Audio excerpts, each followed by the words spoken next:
After nearly 3 years of what has been called the worst case of political persecution in recent history, J6 political prisoners and their advocates spoke before Congress for the first time.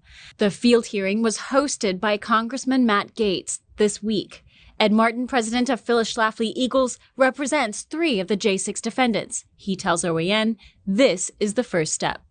We're really grateful for Congressman Gaetz to do this because we want to shine a light on what's actually happened. Martin says Congress must intervene. The justice system, in the hands of Washington, D.C., has completely collapsed, especially for J6 defendants. Some face decades of prison time for basic misdemeanors, wrongly elevated into serious crimes. How do you fight the optics that J6 has posed on television? As you mentioned, the control over those optics have largely been in the hands of people who are biased against these cases. How do you control the optics? You know, one fact, one story at a time to try to get out what's happened so that people can hear exactly what's going on. But it is, I will say, I've never seen something as challenging as this. We have what I call the narrative machine. You have big government, big media, and big tech pushing one storyline: insurrection, armed insurrection. I often tell people, don't look for grand slam home runs when the bases are empty. You got to go and get a single and another single and another single and keep making progress. And from where I sit, you're talking about people's lives. It's not just the defendants. For every defendant that's in jail, there's a wife and kids at home, and the echoes into the community are profound. Executive Director of Stand in the Gap, Sarah McAbee's husband, Deputy Sheriff Colt McAbee, is on camera trying to save a protester, Roseanne Boyland, at the Capitol. Boyland was beaten on camera by Capitol Police while apparently unconscious. Roseanne Boyland later died. My husband's been incarcerated for almost 700 days, and when he was first incarcerated, they did a massive smear campaign on him, trying to say that he was assaulting police officers that day.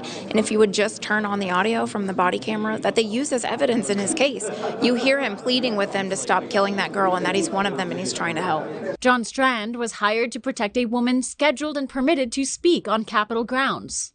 Yeah, I would say I have the cleanest legal case as far as someone that was present on January 6th, but I did nothing in my own power other than fulfill my job to protect that woman in a crowd. That is the only thing I did that day, as exhaustive video shows. It's really shameful that we're allowing innocent people that are literally bystanders to just be wrapped up in one ball and thrown in a fire, burned up as terrorists or whatever else you want to call them. Brandon Strzok, founder of the Walk Away movement, walked up the steps of the Capitol, the peaceful side, taping his walk, then leaving without having stepped foot inside the Capitol.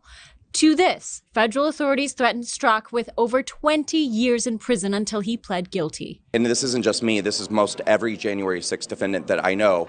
This is one of the only crimes, I think, in American history where the defendants are begging for the evidence to be seen by the audience or by the general public.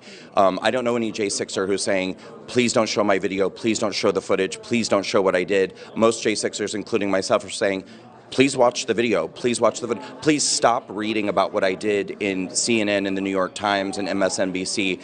Please stop reading government documents. Please actually watch the video and the evidence and see for yourself if it aligns with what you're reading that I did.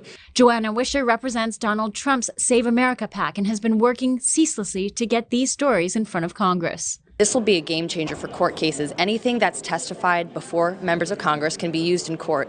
We see horrible injustices, egregiously long sentences. So every bit of information used today can be used towards court cases and appeals and everything else. And I'm also expecting, now that the stories are being shared before members of Congress, that this will be the first of many hearings that we expect to hear. Chanel Rian, One America News, Washington.